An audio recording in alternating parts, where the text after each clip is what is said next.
tôt, j'ai compris que c'était la musique qu'il me fallait pour pouvoir transmettre, en tout cas délivrer le message de l'engagement citoyen qui a toujours qui bouillait en moi. En fait.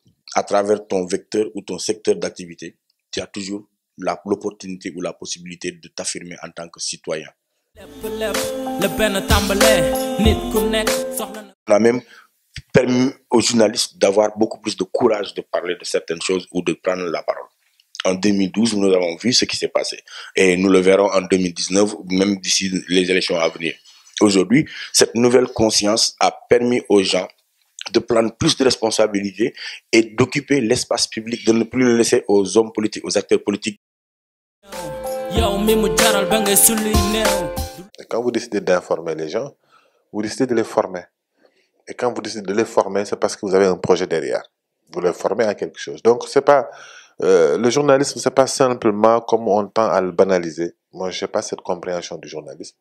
Donc, pour moi, c'est un combat quotidien de tous les jours et dans les conditions extrêmement difficiles chez nous où les notions de liberté, les notions d'opinion publique ne sont pas encore assez partagées ni comprises par la majorité.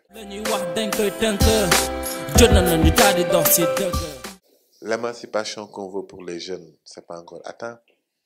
L'indépendance qu'on veut pour notre continent et pour les jeunes, c'est pas encore atteint. Le combat du développement, c'est pas encore atteint. Le combat de la démocratie, c'est pas encore... Le combat simplement pour le bien-être des Sénégalais, pour le bien-être des Africains. On est encore à des années-lumière de cela. Donc, on ne peut pas s'arrêter. Chez moi, je peux dire ce que je veux. J'ai encore la liberté. Mais eux, chez eux, quand ils parlent, ils sont tués. Quand ils parlent, ils sont tout de suite emprisonnés. Quand ils parlent, ils sont exilés. Ils ne peuvent même pas rester chez eux. Et moi, quand je vois tous ces jeunes Africains-là qui, malgré tout, se battent, est-ce que moi, qui suis au Sénégal, qui a quand même acquis une certaine liberté d'expression, j'ai le droit de croiser les bras? Non. Je dois continuer à parler, je dois continuer à me battre. Ne serait-ce que pour eux, pour tous ces jeunes qui sont dans l'anonymat pour la plupart. Line Destiny, nul ne peut échapper à son destin. Nous devons faire un geste noble envers les malades mentaux.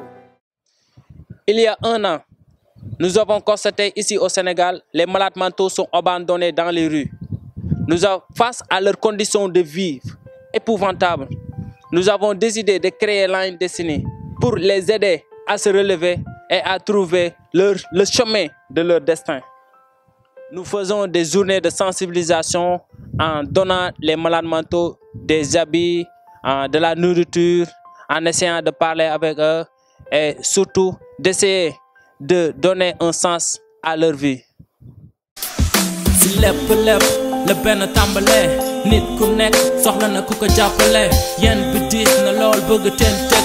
L'objectif final de Line Destiny est d'arriver à 0 malades mentaux dans les rues. Peu importe le temps mis à réaliser ce rêve, c'est le résultat final qui est important.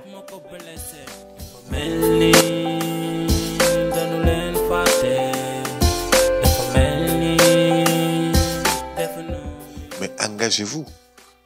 Parce que les jeunes Africains, ils doivent aller à l'assaut de la gérontocratie et du patriarcat.